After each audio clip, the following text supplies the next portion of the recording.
Let's just jump right in. Picture this. You're 30 years old. You did exactly what society asked of you, right? You studied hard, you graduated, you landed a decent job, saved your money, and you actively steered clear of unnecessary debt. You literally played by the rules. But despite all of that, the simple, basic dream of owning a home still feels like a total fantasy. It's like every single year, housing prices climb way faster than your income, pushing that finish line further and further away. So we really have to ask the question, you did everything right, so why can't you buy a home? It's a question millions of people are asking themselves every single day, usually with this deep, quiet frustration. Well, look, you aren't alone, and this is a global crisis. The rules of the economic game have fundamentally changed. Your frustration is completely justified because you're competing in a market that just doesn't operate by the old rules anymore. Section 1. The Lost Dream. The broken formula of the middle class. For decades, the formula was actually pretty simple. Go to school, find a job, work hard, buy a house, raise a family, and eventually retire. That magic formula basically built the modern middle class. But just look at this contrast for a second. In 1985, a couple with one full-time and one part-time job could afford a modest home and live with relative financial peace. Today, we have couples with 2 university degrees, 2 full-time jobs, solid incomes, and they still can't swing it. The fundamental economic rules that let previous generations buy property, they just don't exist anymore. Section 2. Houses as financial assets. When homes stopped being places to live.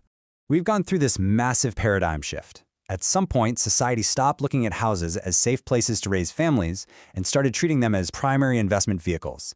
The dictionary definition of a house has practically changed. It's now a financial asset, an engine of economic growth, an investment strategy, and banking collateral. And when homes become pure capital, the entire financial system, governments, banks, investors, they all celebrate rising property prices.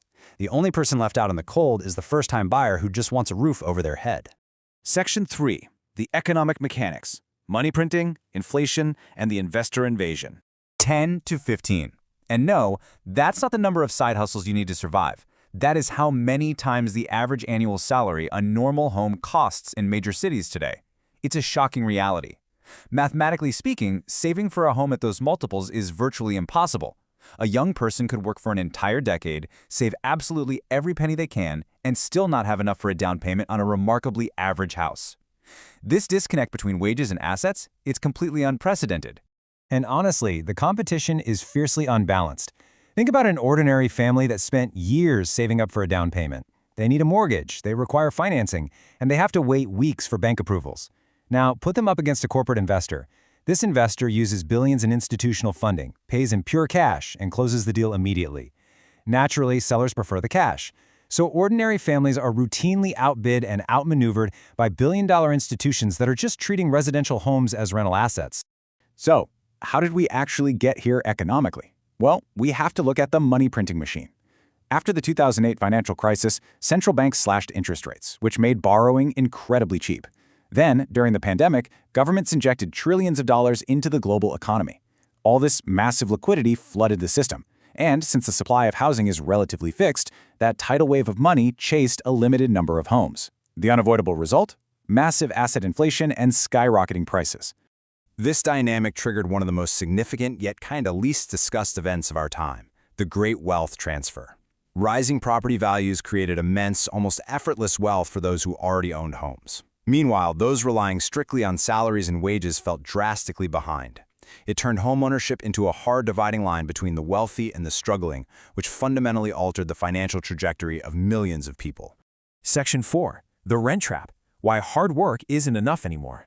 It's basically a mechanical trap that captures anyone priced out of the initial market. First, because you can't afford to buy, you're forced to rent. Second, as more people are forced into renting, rental demand and therefore rental prices surge.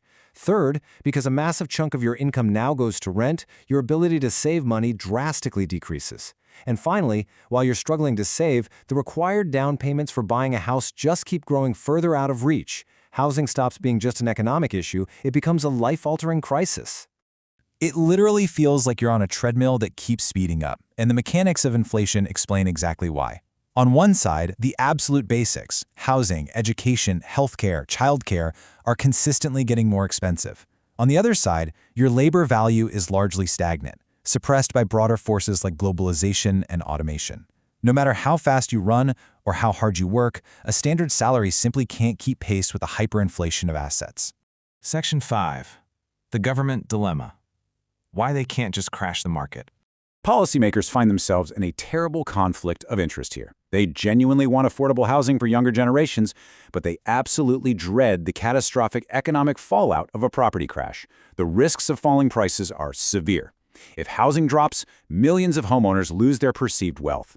Consequently, consumer spending plummets across the broader economy, banks face massive losses on their collateral, and overall economic growth weakens or halts entirely. So you might be wondering, why not just let the market crash? Let prices drop so we can finally buy? Well, mathematically, it doesn't quite work out that easily. Even if home prices decline by 20%, if that drop is triggered by mortgage rates doubling, the actual monthly payment remains entirely unaffordable for the middle class. A lower sticker price on paper does not translate to true affordability when the cost of borrowing skyrockets. Section 6. A divided future. Are we seeing the end of the middle class? When homeownership becomes a luxury, the societal fallout is profound. We aren't just talking about real estate anymore. We are talking about human lives. We're seeing delayed marriages, falling birth rates, and a sharp decline in social mobility. We are witnessing the normalization of multi-generational renting. But perhaps the most quietly devastating thing is the lost hope.